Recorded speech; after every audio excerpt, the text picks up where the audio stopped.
Pemirsa Pal TV, sekarang Devi sedang berada di UPTB Samsat Palembang 2, tepatnya di Komplek Opimol Jakabaring. Selanjutnya Devi bakal tanya langsung terkait pemutihan pajak di Kota Palembang yang sudah berlangsung sejak tanggal 1 kemarin dengan Bapak Ariswan selaku Kasih Penetapan UPTB Samsat Palembang 2. Assalamualaikum Bapak. Terkait pemutihan pajak di Kota Palembang ini dalam rangka apa ini sebenarnya Pak?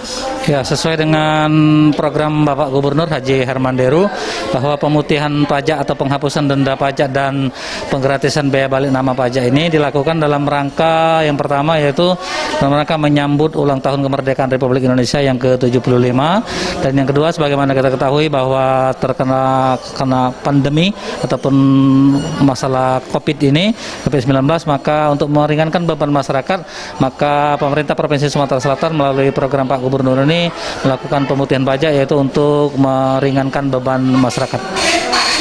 Kalau antusias masyarakat sendiri dari tanggal 1 sampai hari ini bagaimana Pak?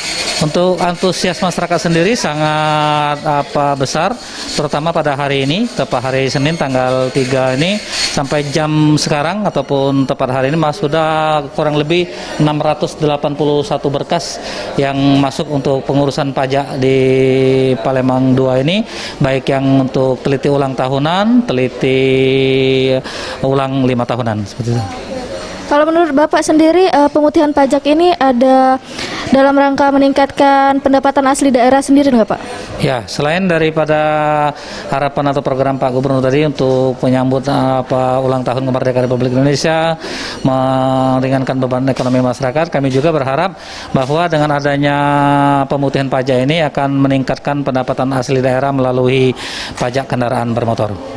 Terima kasih Pak Ariswan atas waktunya. Itu dia pemirsa Pal TV, penjelasan Pak Ariswan selaku Katap UPTB Samsat Palembang 2. Saya Devi bersama juru kameramen Mardiansa melaporkan ke studio.